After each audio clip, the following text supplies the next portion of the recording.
First on the agenda, then we have a public hearing for RZ 05-22 for Lindsay Sickler is requesting a rezoning from agricultural rural residential to on a parcel located in the east one half of the southwest quarter of section 25, township 140 north, range 95 west, containing approximately 80 acres. Okay. Mr. Josephson, did you have a representative that want to speak on this, or? Mr. Chair, the applicant is here. Okay. The applicant's representative is here. Good afternoon, Kenzie Robertson with Highlands Engineering, representing Concept Properties LLC. We'd kind of discussed this previously, but this rezoning request would be from ag to rural residential, and then there'll be the corresponding plat for the 10 lots. The lots vary between 5 acres and 9.87. Not sure if there's anything else, if you guys have any questions on that, or. Okay. Any questions from the chair, from the board? Okay. And if not, there's a public hearing. I'm going to open up the public hearing. Anybody have any comment for the public hearing for or against this request? Anybody have any comment for or against this request for rezoning?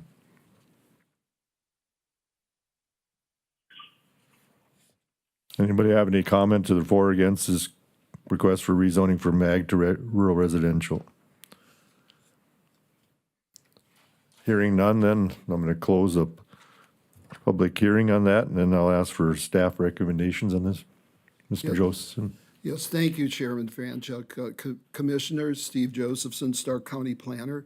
You have before you a request to rezone 80 acres from agriculture to rural residential. The applicant, you will be seeing a final subdivision plat for the Prairie Plain subdivision later on in this meeting. Of course, the approval of the subdivision is contingent upon approval of the rezoning. Last month, the Planning and Zoning Commission did review a preliminary subdivision plat and approved it subject to conditions. Staff has found, well, we'll get to that in a moment, but anyway, so this is an 80-acre parcel. Staff has found that what the applicants are proposing it doesn't conflict with the development pattern in the area. In fact, you go a mile or so south of there and within the vicinity, and you can find lots that range from 5 acres and more. So staff recommends approval subject to the findings in the staff report, and I'm here to answer any questions you may have. Does the board have any questions for Mr. Josephson?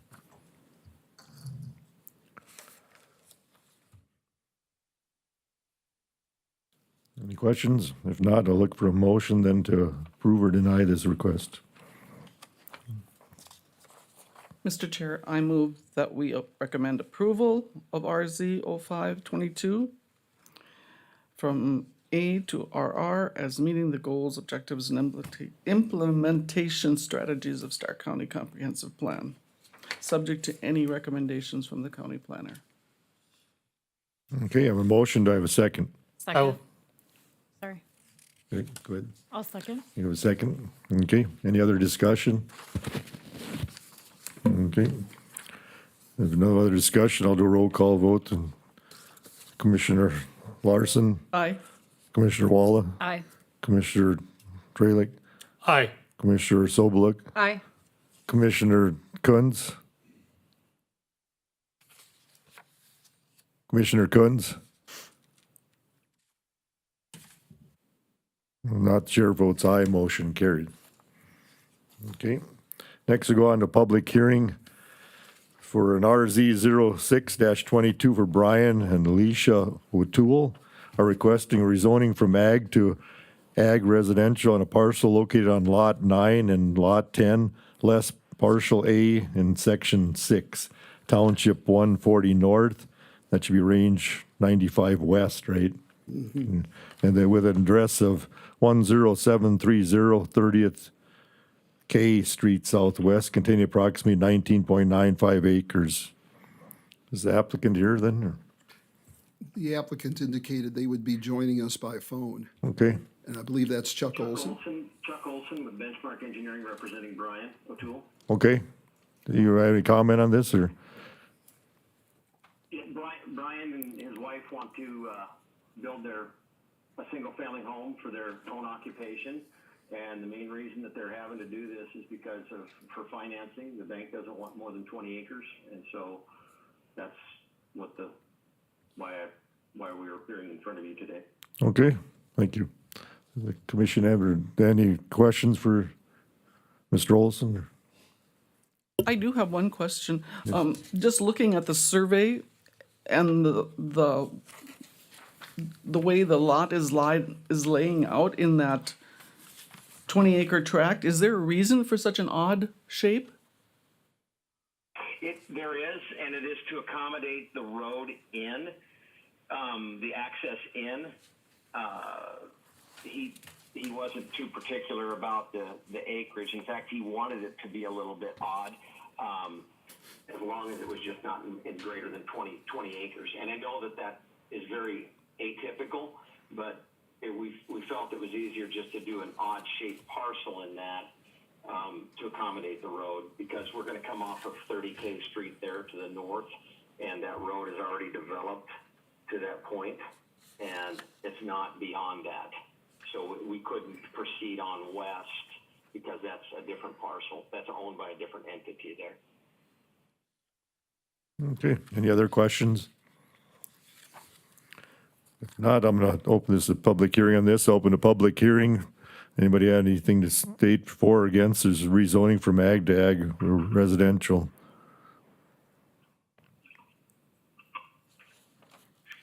Anybody have any comment on this request for rezoning?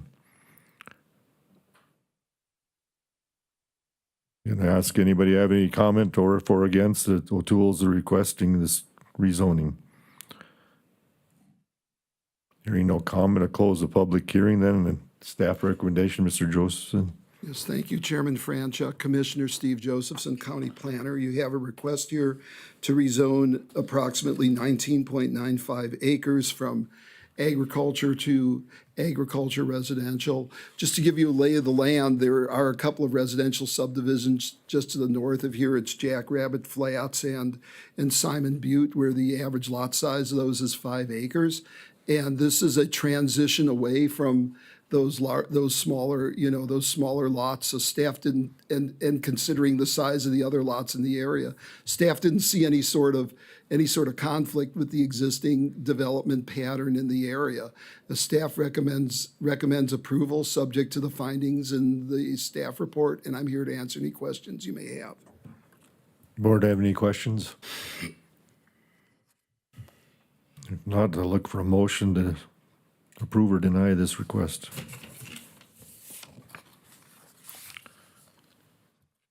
Mr. Chair, I'll move that the Stark County Planning and Zoning Commission recommend approval of RZ 06-22 from ag to ag residential, subject to any of the requirements that staff has put together.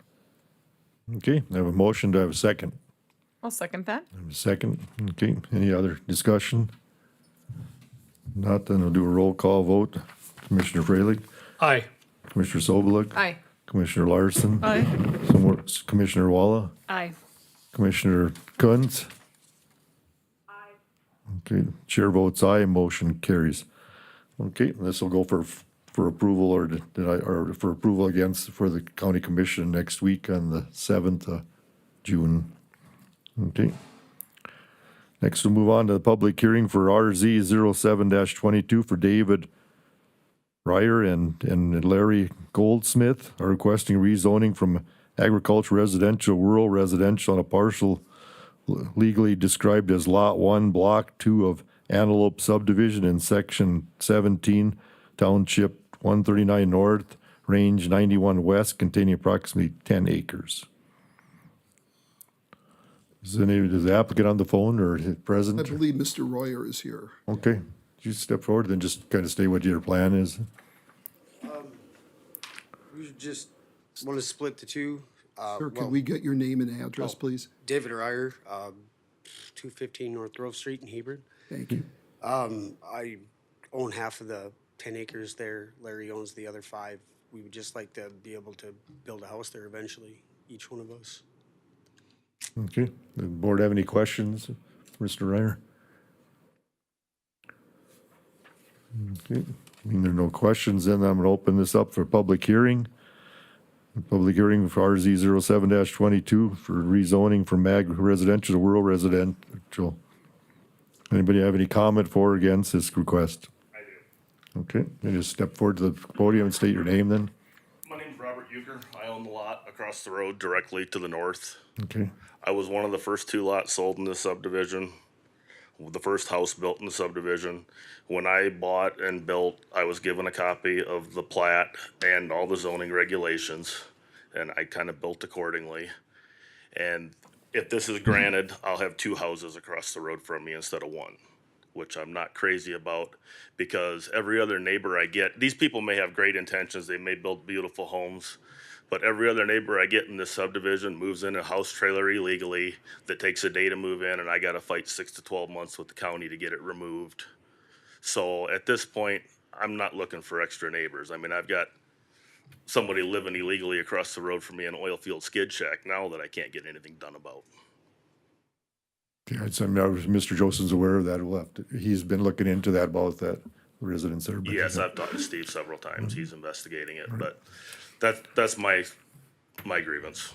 Okay, So, thank you.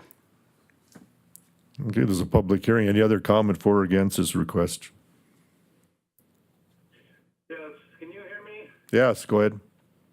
State your name, please. Okay, this is Larry Goldsmith. I'm trying to listen in online. I'm having a hard time hearing you guys, but I guess I didn't mean to cause troubles with anyone. I simply want to bring a house in there. I've already ordered the house. I've already talked to people about the garage. I've already made arrangements for the sewage system, and we're just trying to do this the correct way, as opposed to just coming in and doing, like the gentleman said, just setting something up and saying, too bad, there it is. So, that's my understanding. There's another 5-acre plot there that no objections were raised when that was rezoned to ag residential. So I'm a little puzzled as to why it is now an issue when that wasn't raised before.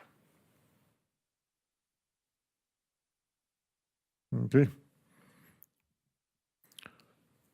You plan to build a modular home you're bringing in, you said, or? That is correct, yeah. Modular, and then I want to build a garage onto the house and hopefully eventually put up a small shop for machinery, my little yard tractor and a few things like that. Hopefully that's my summer retirement home. Okay. Okay, this is a public hearing. Does anybody else have any comment for or against this request?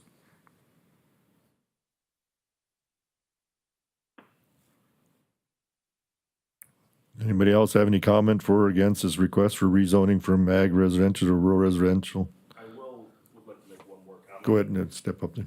That there is other property available in the subdivision for sale. So it's not like this is the only way these homes could go in. There is other property still available for sale in the subdivision. Okay, Thank you. May I say one more thing on that? sure, step up to them. Just state your name again and. David Ryer. Some of the pricing on that other land for sale, not all of us need that much land to have just a house and a garage on. So not all of us make as much as some of the others, so that's part of the reason for the subdivision as well. Okay, thanks. Mr. Ryan, could I ask you Yes, a ma'am. question? I'm looking at an old subdivision map here, apparently was done prior to your original approval, but is the lot that is directly south of these two 11.7 acres, is that sold? Yes, that would be where I believe the oil shack skid is on. So that one's closer to the interstate? Yes, ma'am. Thank you. Yep. Any other comment for this public hearing? Seeing there's no other comment, I'm going to close the public hearing. And the board, have any, I have staff recommendation on this then? And Chuck, Commissioner Steve Josephson, County Planner. You have before you a request to rezone a property from agriculture residential to rural residential. I'm not certain how exactly this happened, but somehow or another, the lot got, the agricultural residential zoning is a minimum of 10 acres. And somehow or another, this lot got split through a sale. You know, it's a meets and bounds, so you would have like the east half of this lot and the west half of this lot. So it was sold outside of the subdivision, you know, outside of the subdivision process, and thus it's not a conforming lot. If the county commission does decide to rezone this property to rural residential, the owners would be required to come in with a minor subdivision plat in order to legally split those into two separate lots. This is one of those situations where, at least from staff perspective, had everything in this subdivision remained, you know, agriculture residential, and this came in, my recommendation might be different, but because of the fact that the county commission granted a rezoning to, you know, to a lot, I think about 100 feet away from here or so, and that ended up being split into, I believe, a 5-acre and a 10-acre lot, then, you know, could not find a way of saying that we can grant, the county can grant rural residential in one place and not in another place within the same subdivision. And the uses for rural residential and agriculture residential are virtually identical. Staff recommends approval subject to the findings in this staff report. And I'm here to answer any questions you may have.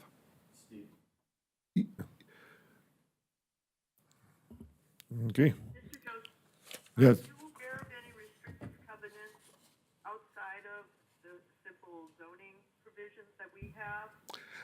I- After the concerns were raised by the other citizens? Commissioner Kuntz, I am not, and I don't believe that there have been any restrictive covenants that were recorded at the time that this plat was recorded. Any other questions from the board? Steve, I do have a question for you too. Now, the same gentleman owns both of these lots. And at what point did they get split? Did the 10 acres become 2 5s? I went back and looked, and it looked like it was about 2 years ago. You know, I looked back at some of went to the recorder's office. You can ask Mr. Royer about it. So but he it- recorded a deed on one deed for the total 10-acre tract and requested it to be split into 2 5-acre tracts at that I saw a time? deed. I'll let the property owner answer that. Go on up, please. You just step up to the podium then. So we can hear you. Excuse me, David Ryer. So a couple years back, I originally bought the west half off of the gentleman that was selling it all. His name's going above me right now. And then I couldn't get water to it from Southwest Water. They were giving me the runaround, so then I let it go back to him. And then he told me about the gentleman had 5 acres next to it for sale. So originally I'd bought 5 and then let it go back to him. Then I bought the other 5 next to it because he already had the water rights through Southwest Water. So then a buddy at work bought the other 5 again. So when I originally found this stuff, they told me that the county had split this. It was the only one that was 5 acres. These two, they told me the county had split it. So when we went to go and start getting building permits a couple years back, we found out we could not because they were not conforming to zoning regulations. Right. Just to put it in approach. That's So unfortunate. who originally split them, couldn't tell you that. It had to have been the people that subdivided. Did they have it surveyed for you? Do you have a meets and bounds survey? I didn't have it surveyed. I kinda did. They surveyed it, put the stakes out for me, but I could never get back a hold of them to even pay them or get paperwork. So apparently the sellers just decided to create 5 acres and said, Yes, sold it to someone you. did it on their own without going through the proper channels, so Okay. that's how this all came about. Okay, thank you. Any other questions or comment? Yes. I Used to- would like to say that when the other piece was rezoned and the 17 acres was, they split the 5 acres off, all the property owners in the subdivision had already signed off on that before, and agreed to it before it was proposed to the county for that split. You're talking about the other property to the The east of property to the east in the back of the subdivision that was split and rezoned. That was Was that a family member that was going to be building there? Is that what that Yes, the originally owners, was? I the remember owner's that. parents retired and Yes. they split 5 acres off the Right, back, but we had okay. already signed off and approved that before it was Right. proposed. I think they brought that to the meeting Yes, and asked for that. thank you. I remember that. Any other comments or questions?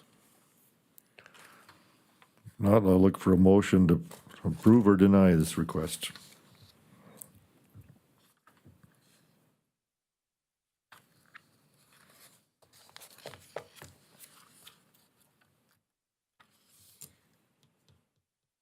Mr. Chair, excuse me. I want to go back to a statement that Mr. Josephson made. The precedence that the county has already kind of set a precedence with a 5 acre lot that they just discussed. Yes, Commissioner Freilich, as there was a previous rezoning to go to rural residential, from my perspective, it's difficult.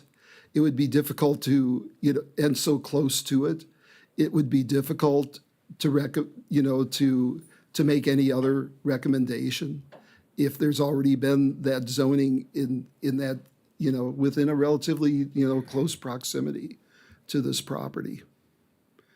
For another clarification, these 2 5 acres that we're talking about right now, there are different owners of those 2 5 acres? At this point, yes, and my understanding is, and you can certainly ask the applicant about it, is that I believe one of them owned it and sold the other. I'll let the applicant address that chain, how that chain worked. But yes, it's 2 different owners with and they've applied together in this application. Go ahead, you can step up to the podium. Yes, David Ryer, yes, there are 2 separate owners to that 10 acres right now. Larry owns 5 and I own 5. And that was a recent sale. Yes, just a month or so ago. And it was sold to him under the understanding that we would be having to rezone to be able to build. And you were purchased it from, I purchased the 5 acres that Larry owns now from Patricia. She would be the wife to the gentleman. Scott Schneider. Scott, there's Schneider there, yes. Okay. And we already did have the minor subdivision plat done for the 2 already. So if this is approved, that'll be all set to go by CalJ. okay. Any other questions or comments?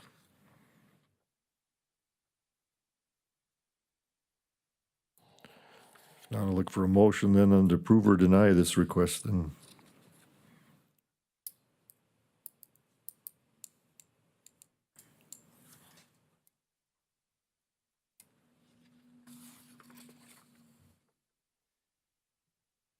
Mr. Chair, Yes. yeah, pretty complicated situation here that's arisen, and I feel for all the parties that are involved because of previous things, the way it was set up, and now the 2 individuals before us not knowing and some of these standards, plus with Mr. Josephson's comments about precedence has already been set, and how do you say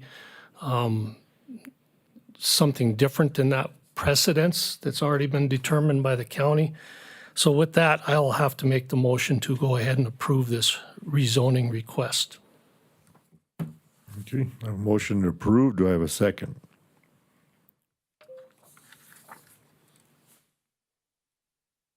I'll second that. I have a I'll second. second.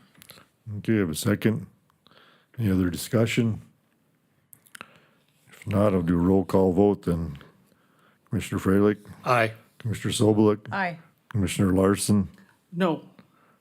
Commissioner Walla, Aye. Commissioner Kunz. No. The chair votes aye, motion carries. Okay, this will go before the county commission meeting on the 7th of June next week then for final approval on it. Do you have any questions or?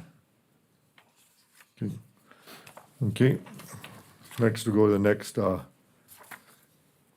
public hearing for an RZ 08-22 for Mason Eberts is requesting rezoning from ag to ag residential on a parcel located in the northeast one half of section 18, township 138 north, range 97 west, with an address of 4418 119th M Avenue Southwest, containing approximately 14.57 acres. Is the applicant here? I'm on the phone. Oh, you're on the phone? Okay. Just state what you have planned for this and, It's just the same area that I've already been living in, but we're building a house, so we'll have to get a rezone in order to get financing. okay. Surrounded by my parents' land, like I said, I'm already living on the property, but to get financing, we have to get a rezone. Okay. Did you have like a modular home that's gonna be removed from that spot? Is that correct or? Yeah, Okay, yep, that's correct. We're removing our home that now is a double wide, and there'll be just one single family house on the property. okay. Do you have any questions for the applicant and the board? Have any questions? If not, then I'm gonna open the public hearing. Anybody have any comment for or against this request? Anybody have any comment for or against this request for rezoning from ag to ag residential?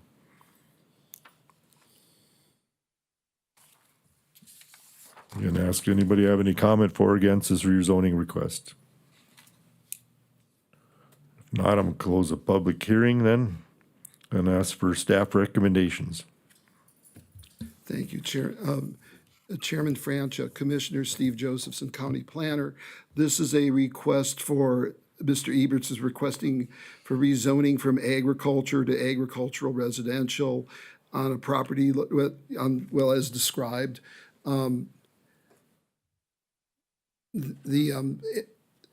Mr. Eberts has been living on this property and wanted to come in and place a house there, and at that point, the bank told him he needed a smaller lot, and he purchased this from his from his parents in order to get final approval on his building permit.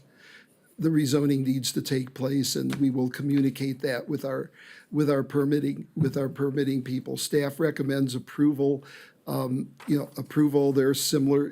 This lot doesn't really conflict, in staff's opinion, with the development pattern in this area. Staff hasn't received any phone calls or emails or any correspondence about this case. Staff recommends approval subject to what's in the staff report, and I'm here to answer any questions you may have. Okay.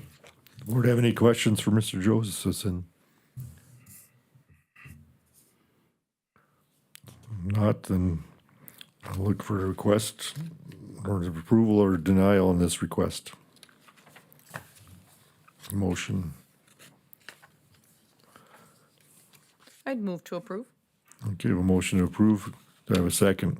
I second it. I have a second. Any other discussion? Roll call vote, then Commissioner Sobelik, Aye. Commissioner Larson, Aye. Commissioner Walla, Aye. Commissioner Freilich, Aye. Commissioner Kunz. Chair votes aye, motion carries. Okay. Mr. Eberts, this will go to our county commission meeting on the 7th of June next week for final approval on that, okay? Do you have any questions or? I do not, thank you. Okay, you're welcome. Next, we go to the public hearing for TUP 01-22 for Mayo Construction Company Incorporated is requesting a temporary use permit for a hot mix asphalt operation on approximately 4-acre lease area on a 26.02 acre parcel located in the west 1/2 of the southwest quarter of the south 1/3 of section 15 township 140 north, range 95 west. Do you want to step to the podium, just state your name, please? Rod Fox with Mayo Construction. Okay. And just your plan is to put a hot mix plant there for, you said probably about 10-week Yep. project or so? Yeah. Okay. Board have any questions of representative from Mayo Construction? Chairman Franchuk, staff has has a question. If they're aware of the conditions and they're okay with them. I did send this off to your representative, and hadn't heard back, but I told him in advance what we were gonna do, so I hadn't heard anything, so I haven't heard any objections to the proposed and their standard conditions. All right. You're in compliance with them? You have no issue with the conditions? Okay. Okay. It's also a public hearing, then I'll open the public hearing. Anybody have any comment for or against this temporary use permit for the hot mix asphalt operation? Anybody have any comment for the CU, or for the TUP? Anybody have a TUP request? Anybody have any comments for or against?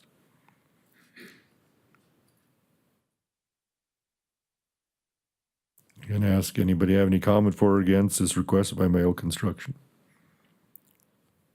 Hearing none, I'll close the public hearing then. Is there a staff recommendation on this then? Yes, Chairman Franchuk, Commissioner Steve Josephson, County Planner. This is a request for an asphalt plant, a hot mix asphalt operation. The property is owned by Fisher Sand, Sand and Gravel.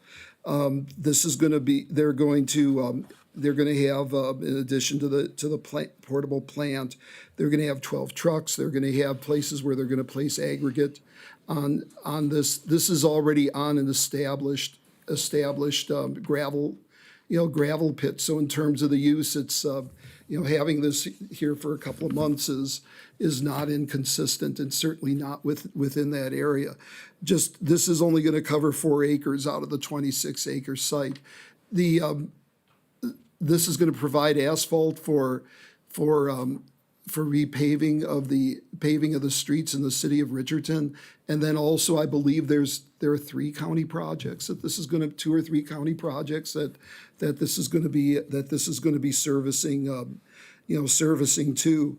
One thing I did do was I did have a conversation with the road superintendent, Al Heiser, about the conditions of approval. And I think we are both in agreement, because this is already an established haul route, that some of the restrictions we might put on something like this, didn't need something similar to this, didn't, in terms of suppressing dust and so on, didn't really need to be applied to this. And Mr. Heiser said that they would police the operations of this group too. They would enter into an agreement with them.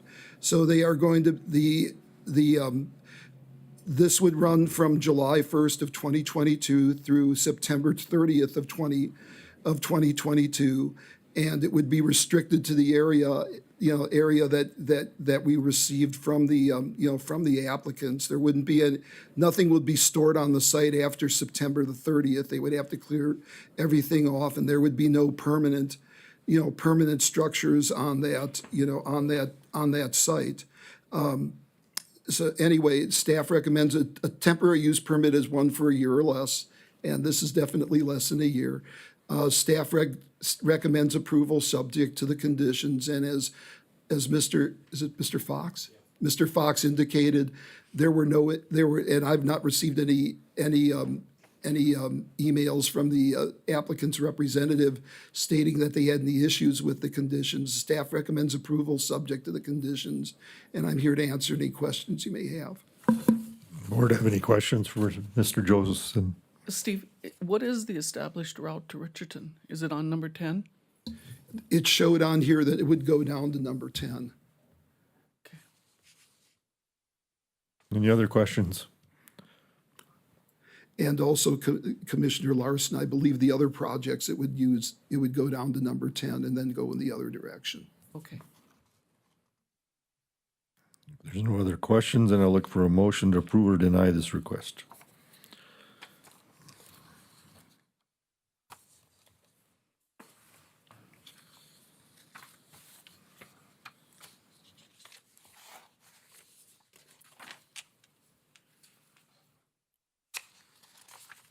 I'd move to approve. Okay, I have a motion to approve. Do I have a second? Second. I have a second. Any other discussion? Not. Roll call vote. Commissioner Sobeluk. Aye. Commissioner Walla. Aye. Commissioner Larson. Aye.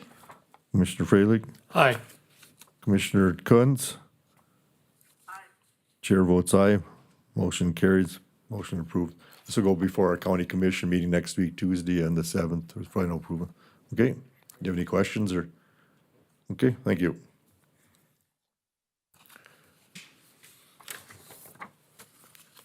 Next, we got a public hearing for a FSP 01-22 Concept Properties LLC is requesting approval of final subdivision plat of the Prairie Plains subdivision located in the east one half, the southwest quarter of section 25, township 140 north, range 95 west, containing approximately 80 acres.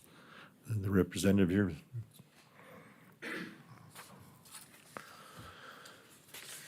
Good afternoon, Kenzie Robertson, Highlands Engineering. After the last meeting, I think we've addressed all of the comments that staff has had, met with them again. Since then, I think, like I said, everything's been addressed. At this time, a couple of things. We did create a development agreement and then restrictive covenants to address some of the maintenance and road issues. I believe the attorney has reviewed that and didn't have any issues with any of those. I guess with that, if there's any questions for us. Board have any questions for Mr. Robertson? This is Sandra Coon. Yes. Will you be obtaining a performance bond to assure construction of the road and other public improvements? I don't believe that was a requirement. I think it's until they're built, there can't be any permits issued or. Commissioner Coons, I did bring that point up with Road Superintendent Al Heiser, and and he didn't want to require any sort of a performance bond, bond for this. Especially given that the cost of the road would be about $20,000. He thought maybe even less than that. But that was the road superintendent's, there had been some discussion about that, and that was the road superintendent's recommendation. Okay, is there any other questions? If not, I'm gonna open. Had any concerns, back to Mr. Josephson, I'm sorry. Go ahead. Have we had any concerns with those projects not being completed? Let me just say this is, again, I defer to the road superintendent on this, and it was his suggestion to get a development agreement, and if the state's attorney was fine with it, to go forward with that. So in this case, I'm deferring to what the road superintendent requested and what he felt would be adequate for this. And I don't know if you've had a chance to look this, well, I'll let the applicant explain more details about what's in the development agreement, which the state's attorney has reviewed and approved and signed off on as approved. That's a copy of the development why I was asking, since there's no sort of automatic enforcement within there, which is usually the purpose of that performance bond. Or can you clarify, you're talking about the 102 P Avenue that's being constructed right away, correct?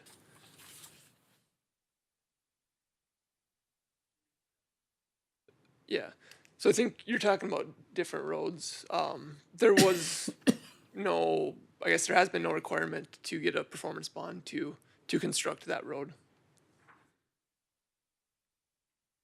The DA was also, or the development agreement was also in place to build 35P in the future if that 35G, right? G, yeah. If that property to the west were to develop. Going back to what Mr., to the representative's comment is, if the road doesn't get built, permits don't get issued because there has to be access. So they will be responsible for building that road. And if it doesn't get built, the subdivision can't, if you're talking about the main road, if the road's not built, the subdivision can't be developed. And that's been the county's position on this. If in the future the board wants to start requiring performance bonds, up to this case they haven't, but if that's something I know that right now there's a commissioner and Mr. Heiser are supposed to be looking at the current subdivision road requirements that the county has. I don't know if they've had any discussions about if they've had any meetings or any discussions about that. I just know that the current way that roads are being dealt with, and perhaps Commissioner Franchuk knows a little bit more about that. But there was one of the commissioners, I believe it was Commissioner Messer, and Road Superintendent Heiser were going to look at potential changes to the county's road policy and whether or not they want to discuss performance bonds. But that's not something that the county does right now. That's not something the county commission requires right now. Okay. Any other questions or comments? If not, I'm going to open a public hearing then on this. Public hearing on for final approval of the final subdivision plat for Prairie Plains subdivision. Does anybody have any comments for or against this request?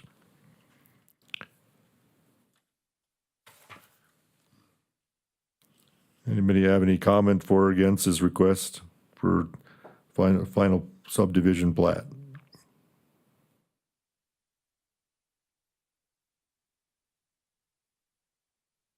Asking one more time, is there anybody have any comment for or against this request for FSP 01-22?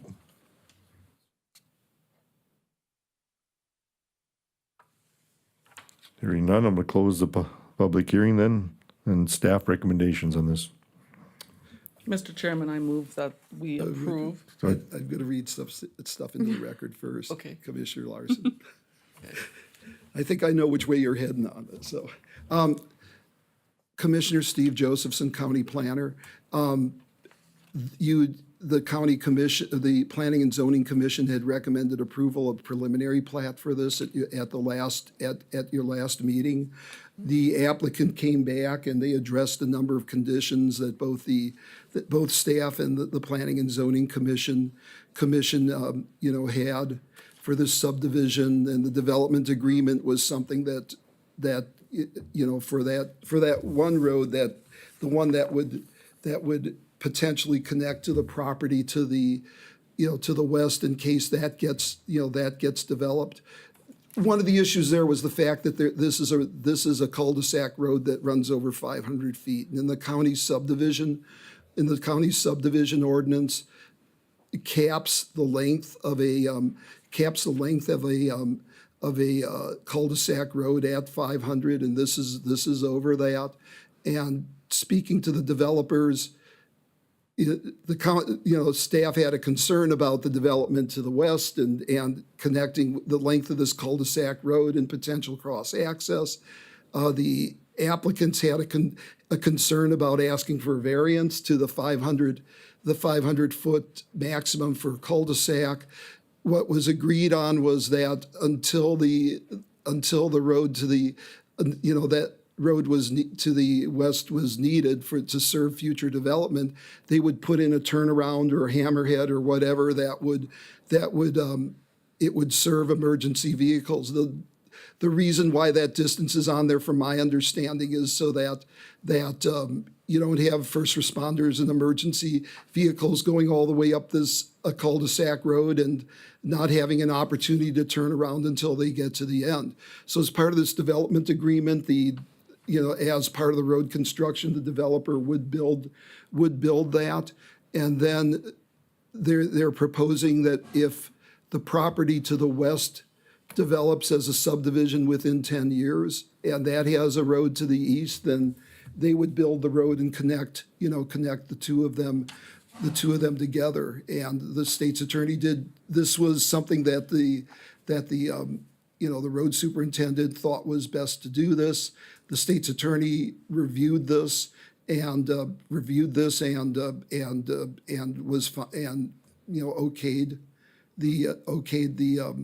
the development agreement. So staff recommends approval with the one condition that the plat could be filed only after the county has reviewed and approved the roadway development agreement. And I'm here to answer any questions you may have. Any questions from Mr. Josephson?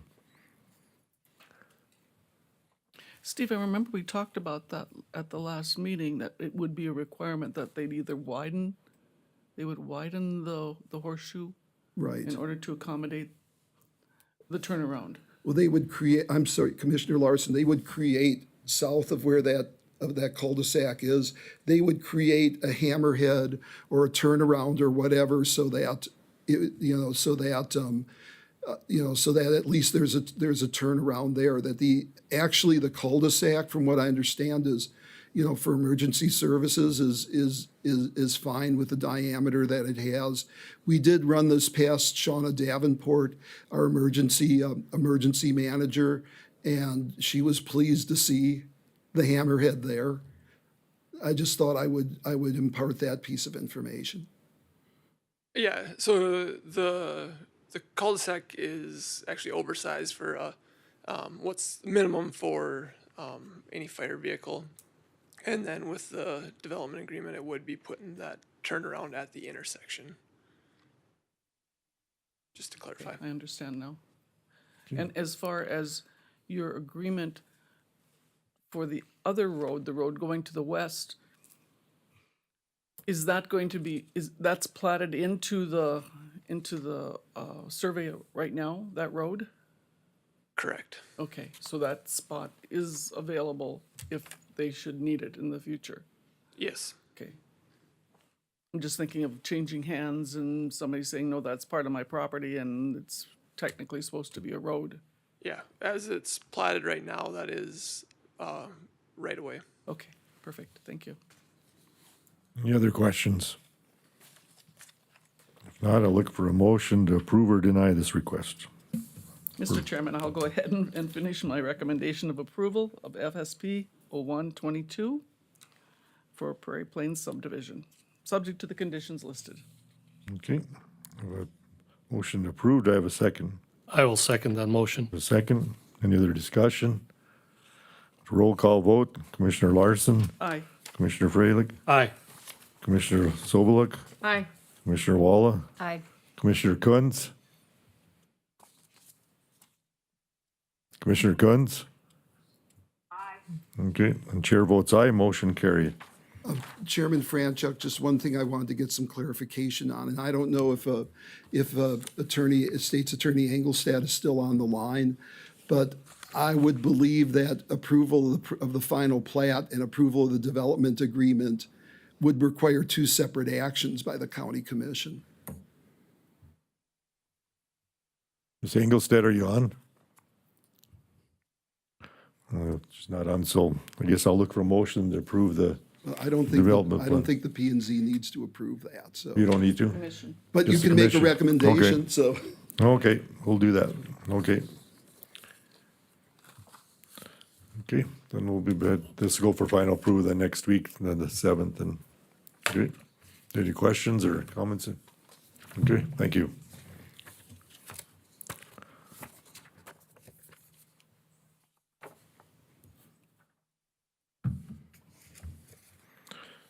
Okay, next item on the agenda is PSP 02-22 for King Ranchette Subdivision LLC is requesting approval for a preliminary subdivision plan of the King Ranchette subdivision located on the south one half of the southeast quarter of section 36, township 140 north, range 95 west, and the east half of section 1, township 139, range 95 west. Is there someone here to represent the applicant, or anybody on the phone to represent? You have Cody Watson here, attorney for King Ranchette Subdivision LLC, and I believe we have there in person to Quentin O'Bridge, which I probably butchered that last name, so I apologize ahead of time, but he is part of KLJ Engineering, so he'll be answering more of the technical questions. Okay. You just kind of give it a rough, what your plan is with this, and Sure. Yeah, we're requesting approval for preliminary plat. It's 215.5 acre property. We're seeking 13 different lots, ranging anywhere from about 5.7 acres to up to 66 acres. So we're here to answer any questions that you may have as far as the plat map goes, or any deed restrictions or anything like that. Mr. Joseph, you had something? Yes, this is Steve Josephson, County Planner. Perhaps you can explain a little of this, Mr. Watson, this is a case like our previous one where the size of the cul-de-sac, the length of the cul-de-sac exceeds the county's 500-foot maximum requirement. And I would like you to address that, and when this goes to final subdivision plat, you don't need to go into all the details, but that you will, as part of that final subdivision plat process, you will be requesting a variance. And I don't think at this time you need to go on the record as to why you're requesting the variance, but that would be part of your final subdivision plat request. Yeah, understood, and I can make a brief record just because I know generally the arguments we're going to be making. So pursuant to Stark County zoning ordinance section 8.41, we're going to be seeking a variance, and under that section, one of the rationales for the applicant seeking a variance is topography. So the topography of the property makes it impracticable for us to build a through road or a loop road because of just the steep increase in elevation that runs through the middle of that property. Of course, I'll lay this out a bit more eloquently in our request for a variance, but that's generally why we're seeking a variance here, based off of the undue hardship it's going to create for the applicant and/or any subsequent lot owners for the maintenance of such roads. Okay. Any other comments, Mr. Joseph? And just very quickly, just a reminder to the Planning and Zoning Commission that last year, the county commission did rezone this entire piece of property to rural residential. So the zoning is consistent with the proposed subdivision plat. Steve, wasn't there a lot that was already pre-sold? That's a separate issue. Maybe we need to wait until the public hearing to discuss that. And that had already been rezoned to rural residential. And perhaps that is something Mr. Watson would care to address, because under the current plat, I don't want to go into too much detail, but under the current plat, it includes a property that is not owned by, that's owned by somebody other than King Ranchette's. If you'd care to address that, Mr. Watson? Yeah, I can address that a little bit. So that previous, I believe it's lot 7 on the plat you have in front of you was sold off prior to my involvement in this matter. The current property owner signed a road maintenance agreement, which essentially stated that once the subdivision was approved, that property owner would be subject to the subdivision. There's been recently a little bit of inconsistencies with the understanding of what that road maintenance agreement meant between Paula King, the person who had sold him the property, and James Dennis. I have spoken with James Dennis today, actually, and it seems as though we've cleared up those ambiguities and that we're going to be rewriting that agreement, whether or not that's going to take the form of a agreement between Paula King and him, or whether that's going to be, a deed restriction in the form of an HOA has yet to be seen, but I imagine that that will take the form of an HOA. You mean the homeowners association or HOA? Okay. There was some concern with the property owner in the north end. Have you addressed his issues or that Hendrickson, Mr. Hendrickson? Leroy Hendrickson. So I spoke with Leroy today as well, just briefly because I'd seen this email come across Tuesday, and he had concerns about the water supply source of this project, so I'll just address that. We're looking at doing wells for each individual lot. Again, should we get approval for the homeowners association to go through, the homeowners association may decide to do a community well, whether or not that be, based on regions as part of the subdivision, that is going to be up to the lot owners, but it's going to be welled. And then, let's see, there was concerns about the septic tank that he has that the drain field may possibly run right up to the property line. I was not aware of that, and neither was the applicant at the time when Mr. Hendrickson brought this up. So I'm concerned whether or not the drain field actually runs onto Paula King's property currently. So I think we need to address that. But any drainage issues, I haven't seen any drainage issues coming up as of yet, and I don't know if that's something Quentin could speak to, if there's any concerns for drainage on that north side of the property. You want to step up and just state your name for the record? Quentin Obergewich with KLJ. As the property sits right now, I don't believe that it's creating any issues for Mr. Hendrickson. Of course, we don't know what the development will look like once the lots are sold off and whatever landscaping is done for each lot. So as it sits right now, I don't believe it's creating any issues. Okay. Anything else we need to address, Mr. Josephson, on this? I'm sorry, Chairman Franchuk, Commissioners, I'll get to my staff recommendation. I'll get to my staff recommendation after the public hearing. This is a public hearing for this? It's not necessarily a public hearing, but you can take public comment. So I can go ahead and address those issues at this time.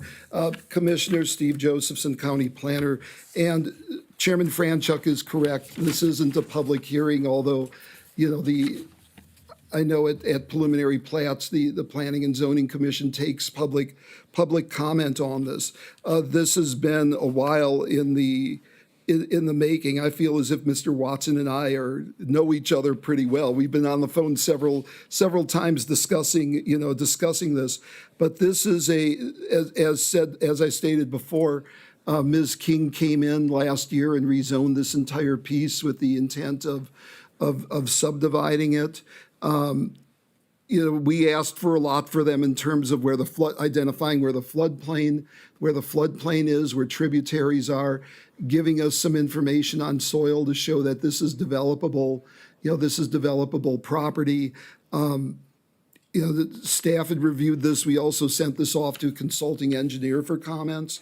And staff has looked at a number of conditions.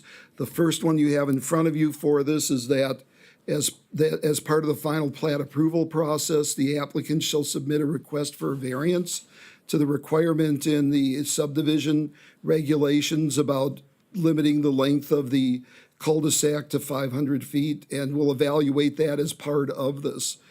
Prior to final plat approval, they will submit a written statement or an email message from the county road superintendent stating that the lots within the subdivision will be, need to move that, change it, will be accessed by roads that meet county standards.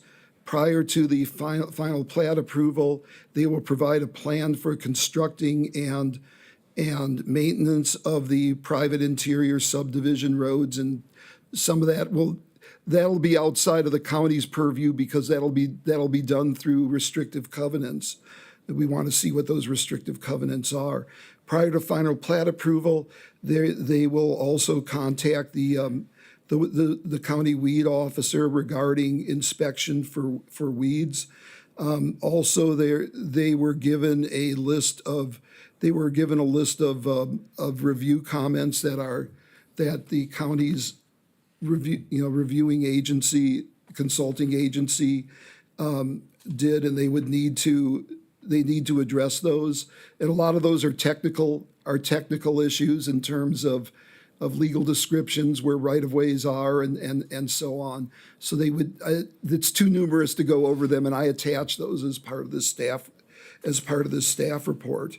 And that any cost for the applicant will be responsible for additional review costs when the final plat does come in. As was stated before, Mr. Hendrickson did submit an email and wanted the Planning and Zoning Commission to know his concerns, and it's attached to this, so I told him it would be part of the record and y'all would be aware of it. But it looks like most of his comments refer to concerns about drainage, concerns about being close to an existing drain field, and about what the water supply would be. That's what I've been seeing from his comments. And it sounds like the applicant's representative did get in touch with Mr. Hendrickson to discuss some of these issues. Okay. I see the Dennises are listed as owners or two. Did you have some comment, Mr.? Okay, why don't you step up and state your name for the record? Jim Dennis, my wife Elaine is also here. We own that parcel, and just want to point out, and as I did talk to Cody Watson this morning, and we visited a little bit, and I just want to reiterate one of the problems with this whole deal is this should have been a subdivision before the lot was sold to us, and obviously so the cart was put before the horse. Now we have the lot. Now they want us to sign the papers to join the subdivision, but we have a problem with the way the wording is on some of the. It's worded as if it becomes an HOA, then this and that. There's some problems with the wordings and conditions and all this stuff. So we don't want to sign it this time until. So it sounds like Cody's going to work on addressing some of those conditions, and then we'll see if it meets our approval. Okay. Anybody have any questions for Mr. Dennis? Or? Commissioners, the concern that staff has is this is a subdivision, and there's one lot in there that's not under the ownership of the person who put in the application. And the thing that I've made clear to the applicant's representatives is when that application for the final subdivision plat comes in, and there at the end of the application, it has a signature page for the property owner, is that anyone who owns property in this has to, just like anything, a rezoning, a variance, a conditional use permit or whatever, you can't approve something on a property if the property owner doesn't consent to it.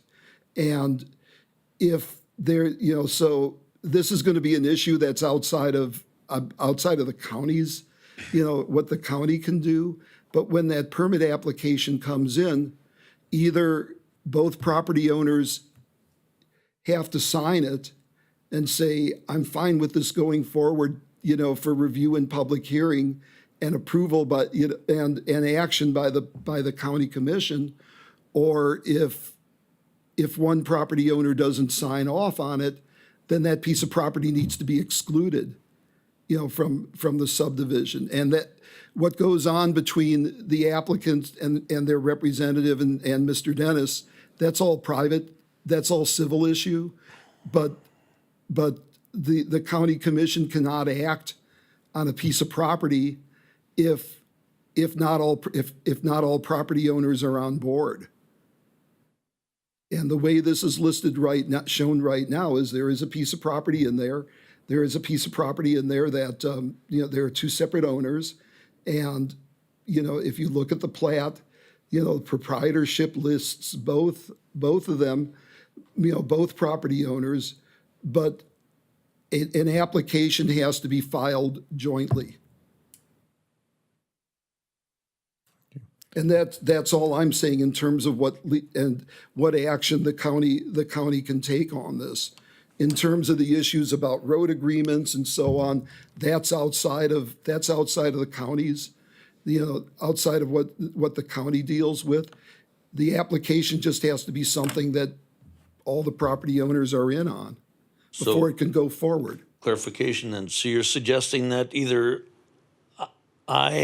she and I both apply, or else, You'd be co-applicants. and what if I don't want to Yeah, join you're it? co-applicants, either that or a letter saying that you authorize going forward with this. And that doesn't have anything to do with your road issue, with the road issue between you and the applicant. That's a private issue, but what I'm saying is that the county can't take action on a request on a piece of property without an owner's consent. So you actually own on block 1, lot 7 on this, right? Correct. Can you, Yeah,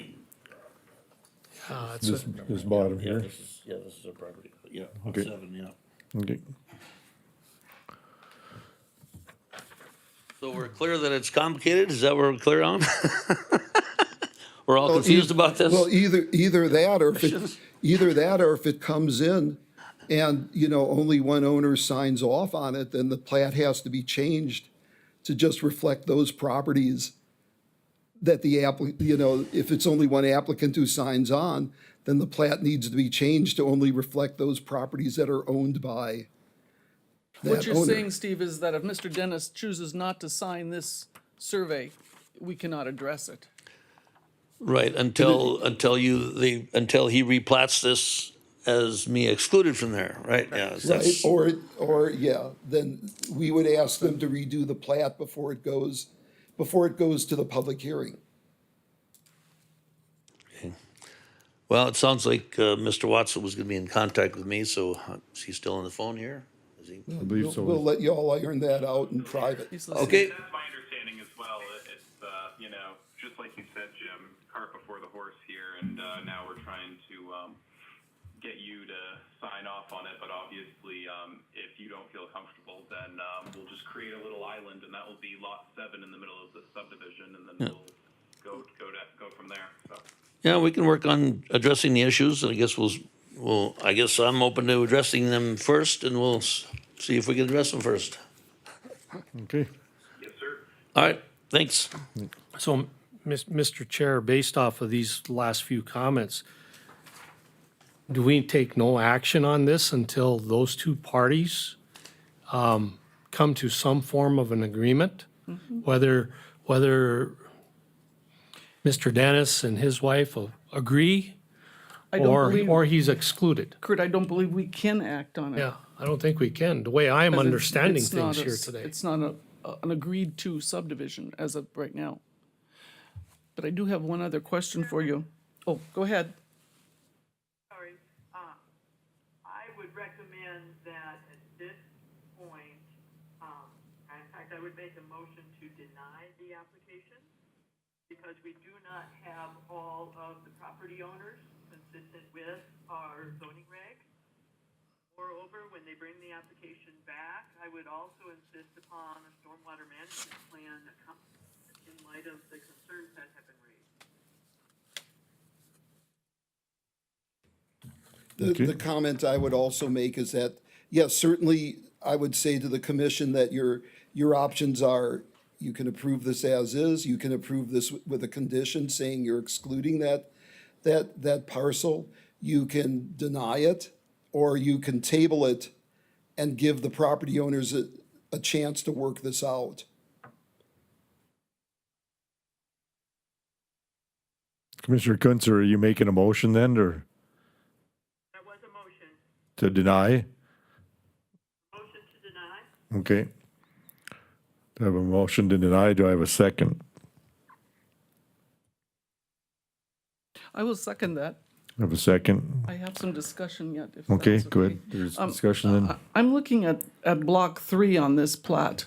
I don't know if anybody else has any concern. It's at the far end of the cul-de-sac, or of the road that has the cul-de-sac, that because of the size, and I know the layout of the land out there is going to be extremely rough terrain. Are you anticipating a lot of traffic on that road, like pickups and horse trailers and the like, that it's going to be liked by the neighbors a lot? I mean, this is the only in and out.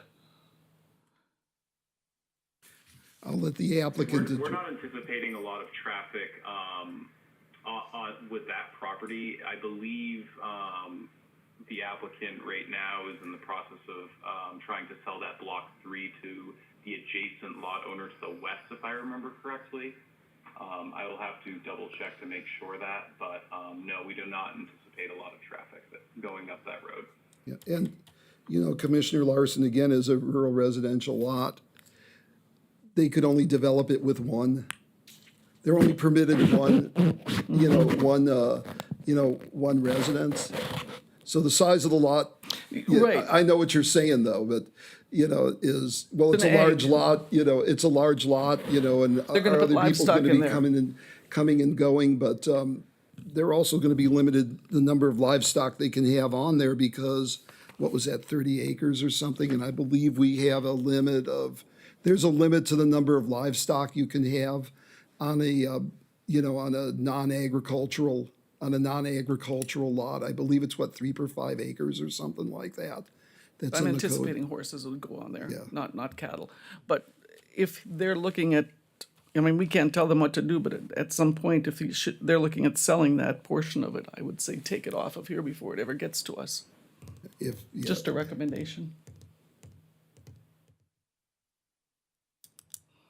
So I agree that this needs a lot of work before we can approve this.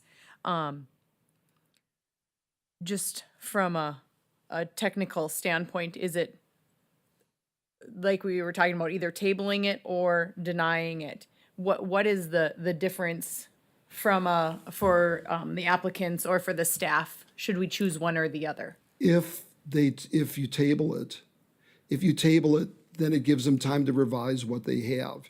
If you deny it, they've got to start all the way over from the beginning. So, with a brand-new application and a brand-new everything for this. If it gets tabled, then it gets tabled to a meeting of the county commission's choosing, or the Planning and Zoning Commission's meeting. You could table it to the next meeting on, I believe is June the 30th. You could extend it, you could give them 2 months or whatever, in order to do that. And I think certainly this is something that the applicant's representative can weigh in on.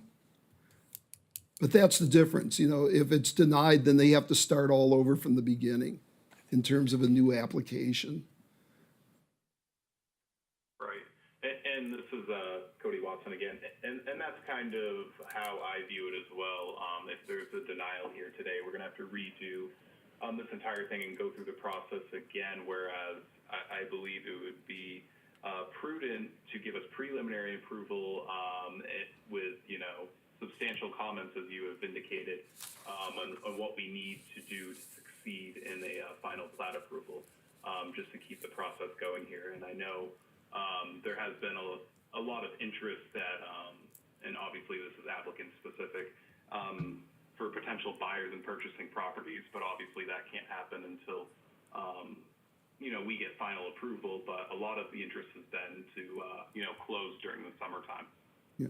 I think, commissioners, the concern that I have is listening to this discussion from you. Consider this, is that if you give preliminary approval, then these issues may again crop up at the next Planning and Zoning Commission meeting. That's the sense I got from hearing y'all's discussion, that you want them to solve this one way or another before they come back, whether this plat is denied, whether the preliminary plat is denied and they start over, or whether or not it's tabled and they come back at a date in the future that you designate them to come back. But that's up to the Planning and Zoning Commission in terms of what y'all feel is best. Mr. Chairman, I call for the question on the Okay, motion that's on the table. roll call vote then. Commissioner Kunz? Commissioner Larson? No. Commissioner Walla? No. Commissioner Soboluk? No. Commissioner Freilich? No. Chair votes no. And the motion denies, requested does not pass. Any other motion then on this matter? Can we create a motion to table, being we chose to deny the motion that was on the table? Yes, you can. Then I will make a motion that we table this application. Do you want to table it to a certain date? Do you want to table it to the next meeting or 2 meetings after or whatever? Do we have to put a date on? I think today's so, because date? otherwise that's just my recommendation, because otherwise it just floats out there, and if it just floats out there, and Well, we can table it to the next meeting, and if we have to, we can retable it. Okay. Could- Table to the next meeting. I'll second that motion to table. Could the applicants, if we do use the next meeting, table till the next meeting, if they are unable to work out all the details, could they ask for an extension to the meeting after that? they can continue it. Remember, commissioners, the new requirements about continuances, which is the first continuances by right, and they have a certain amount of days to let us know. To know that, although this isn't noticed in the newspaper, we still send courtesy notices out to the adjacent property owners. But after that, any other continuance has to be by the Planning and Zoning Commission. Okay. Yes. concern I have in bringing the motion I did is you don't have a valid application if you don't have all owners applying under the current proposed plat. So now you're going to table an invalid application, and your rules on how long you can table and or extend are all in an application. So we're confused about what authority we have to even consider this application when you don't have all the proper owners. Let me follow up to Commissioner Kuntz. If the two parties were to exclude in this plat the one property that was previously sold, then they would have to start all over. The applicant would have to start over because not all of to remove the names. Am I correct in saying that? I believe so, yes. So by tabling it, we give them an opportunity to potentially work it out. If they don't work it out, then it's going to go away so to speak, and they have to start over with the proper application process. I believe that's correct. And this application does not have both owners. That's my concern is, don't they have to submit a new application anyway? If, the way I understand Commissioner Kuntz, if the one property, if they cannot come to an agreement and the current property owner that purchased way before this does not agree and he wants to be excluded, then they have to start over. If they come to an agreement, the current application does not have both owners. That's my concern. One way or the other, I think they have to. I think we need to refer this to Amanda. One that contains all owners, or one that contains a new plat excluding the owner that does not agree? Or am I missing something? The particular piece of paper that I am looking at from KLJ has both owners listed on there. But maybe on the actual application, where's that at? Yeah, in the end, we ended up getting Ms. King's signature for it. Where's the application here?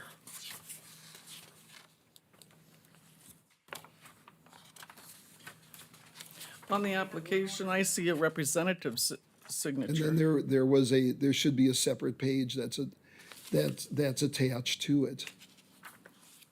We did receive a page with Ms. King's signature on it. I see where you're coming from, Commissioner Kuntz, and I agree with you. Part of it does have both names, but part of it doesn't, the way I see it.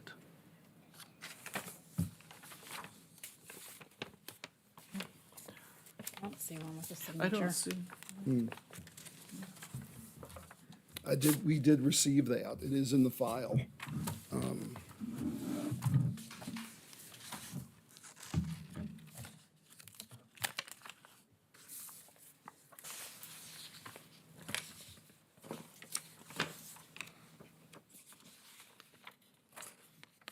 And I throw this out, I'm guessing we'd have had to sign this thing for this to be a legitimate application, but. Right. we didn't sign it, it's not legitimate, is that correct?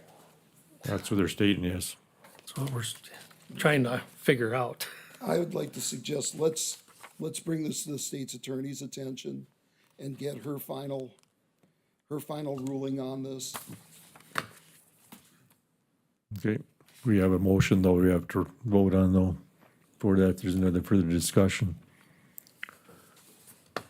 So the motion is just to table. It's to table to up to our next meeting, June 30th. And after we get a ruling from the state's attorney, Then we can move forward with it then. then, it's either tabled or if she says it was out of order, then they have to start over again. Okay. Any other discussion before we do the vote then? Okay, the motion to table this till the next meeting, June 30th, 2022, the roll call vote, we do it. Commissioner Larson, Aye. Commissioner Freilich, Aye. Commissioner Sobeluk, Aye. Commissioner Dwala, Aye. Commissioner Kuntz. And the chair votes aye. Motion carries to table. Okay, as soon as we get an opinion from the state's attorney, we'll let everyone here know that, and we'll let the applicant's representative know that too. So if the state's attorney, if our state's attorney says it's an invalid application, the table is over with. They have to start over. I believe so, but that'll be her decision. Okay. Is there any other matters that we need to deal with? Mr. Josephson, that's it, right? I'm Not then- finished, thanks. Okay, if not, then I'll look for a motion. Only thing I was gonna say is, I will be out of town for the next 2 weeks. I'm sorry, commissioners, I will be out of town for the next 2 weeks. I think we've got a way to handle it so that, you will be able to get your packets on time, certainly with us emailing it out, we can say, well, your packets will be there and the hard copies will follow. But I'm working with both the tax director and staff from the auditor's office to make sure that the packet gets to you in a timely manner, and that notice is done in a timely manner. Okay, look for a motion to adjourn then. So moved.